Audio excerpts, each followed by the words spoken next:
Quantas vezes nos últimos dias você já se sentiu estressada? Durante nosso dia a dia, em meio a tanta correria da rotina, muitas vezes nos deparamos com situações que nos deixam incomodados, ansiosos, irritados e, por estarmos tão acostumados, não paramos para pensar quais os efeitos disso em nosso organismo. Sabe-se bem que o estresse pode gerar pressão alta, insônia, problemas cardiovasculares, problemas gastrointestinais e muitas outras enfermidades. Já em nossa mente, ele está associado a diversos transtornos mentais, como, por exemplo, ansiedade, depressão e transtorno de estresse pós-traumático. Analisando pacientes com essa última condição, pesquisadores perceberam um fenômeno bem interessante: a generalização da memória.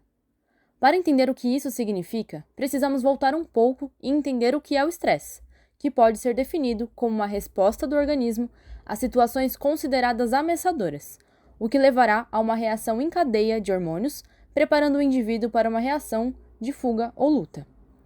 Com isso, a memória dessa situação será gerada, e servindo como um mecanismo de sobrevivência, nos ajudará a evitar uma repetição desse evento ou, no pior dos casos, fornecerá uma forma de escapar novamente. No entanto, pensando em meios de sobrevivência, manter essa memória completamente específica para o ocorrido talvez não seja a melhor escolha, e é aí que entra a generalização.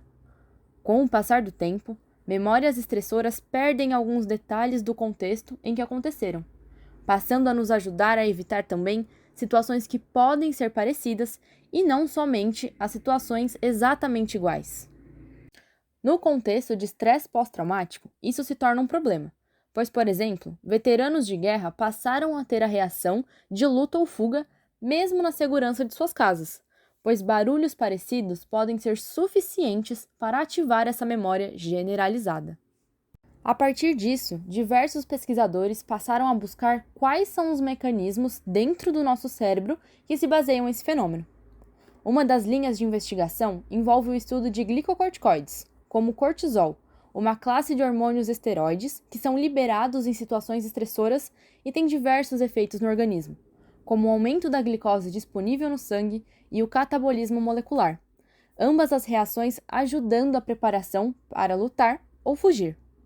Mas o papel mais importante dos glicocorticoides para a nossa discussão é a sua ação no cérebro, onde ele se liga a receptores chamados GR, receptores de glicocorticoide, e em diversas regiões encefálicas, principalmente no hipocampo, que participa da consolidação da memória. A consolidação é uma das fases da memória, que pode ser dividida em 3 etapas: a aquisição, onde aprendemos alguma informação ou cenário; a consolidação, onde essa memória será estabelecida em nosso cérebro; e a evocação, parte do processo de recordação dessa memória. Como mencionamos, o hipocampo é uma região importante para a consolidação, pois armazena nossas memórias de um contexto de forma mais detalhada e participa do processo de armazenamento das memórias em outras regiões cerebrais, como o córtex. Sabendo de todas essas informações, podemos agora começar a entender o que um grupo de pesquisadores descobriu ao investigar em ratos como a administração desses hormônios, os glicocorticoides, alteram a generalização da memória após uma situação estressora. E você deve estar se perguntando: como é que podemos investigar a memória de ratos e como vamos saber se eles estão estressados ou não, se eles não conseguem expressar? A resposta para esse problema vem de uma tarefa já bem estabelecida na pesquisa científica: o condicionamento de medo ao contexto. As tarefas de condicionamento, em geral, treinam os animais para associar um estímulo a outro. Para explicar isso melhor, vamos usar o exemplo mais clássico de condicionamento, o cão de Pavlov. Pavlov foi um médico russo que, no início do século XX, treinou cachorros para apresentar a mesma resposta de salivação que eles têm quando vem um alimento, mesmo que nenhuma comida esteja sendo apresentada. Mas como? No começo, cada vez que ele dava ao animal algum alimento, o que provocaria salivação, ele tocava um sino. Com o passar das sessões de treinamento, apenas ouvir o sino já era suficiente para fazer o cachorro salivar, mesmo que ele não ganhasse nenhum alimento. Do mesmo modo, a tarefa de condicionamento de medo ao contexto levará os animais a associarem uma situação à resposta de medo, Funciona assim: os ratos são colocados em uma caixa que vai ter características bem específicas, material e padrão das paredes, cheiro, som, e explorarão o ambiente livremente. Após alguns minutos, eles receberão choques bem breves, de apenas 1 segundo, mas com intensidades variadas, o que fará que eles apresentem a sua resposta ao estresse. Enquanto em alguns animais essa resposta é de luta ou fuga, os ratos apresentam a resposta comportamental que conhecemos como congelamento. Eles ficarão completamente imóveis, com um único movimento perceptível sendo a sua respiração. Depois de alguns dias, esses animais serão testados para podermos avaliar como está a sua resposta de medo. O esperado é que, de início, eles congelem apenas na caixa em que eles receberam o choque, e não em uma nova caixa com características diferentes. Isso significa que eles aprenderam a associar o contexto em que a situação estressora aconteceu com o perigo. Mas, com o passar do tempo, vemos o fenômeno de generalização. Esses animais, ao serem colocados em uma caixa com algumas características familiares e outras distintas, também passam a congelar. E é assim que conseguimos avaliar a memória de medo em ratos. No trabalho que estamos analisando aqui, que estará disponível na descrição desse vídeo, os pesquisadores treinaram os animais nessa tarefa de condicionamento de medo ao contexto, dando 2 intensidades de choque, uma leve e outra intermediária, e logo depois administraram uma injeção de corticosterona, um glicocorticoide típico de roedores.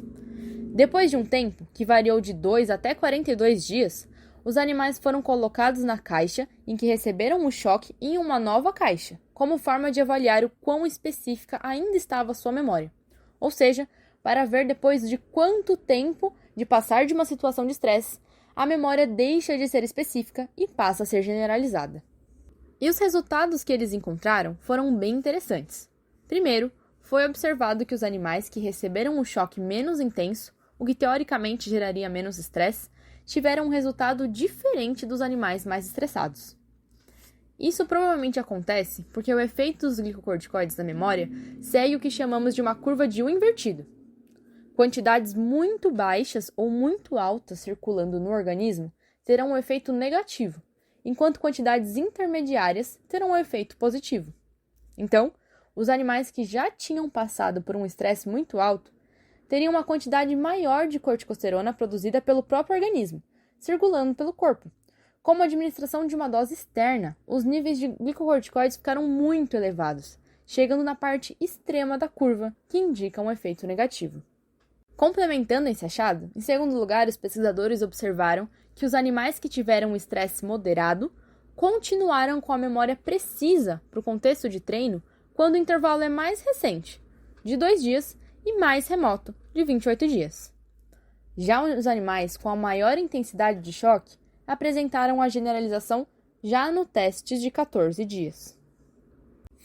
Esses achados são importantes, pois eles fornecem a ideia de que os glicocorticoides participam do processo de generalização da memória, um fenômeno muito característico da consolidação da memória.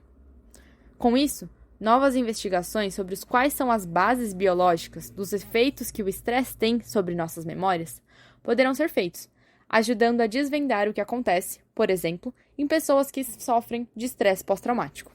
Para ver mais detalhes sobre os resultados e análise de dados ou para ler o texto original, olhem os links que estão na descrição do vídeo. Obrigada!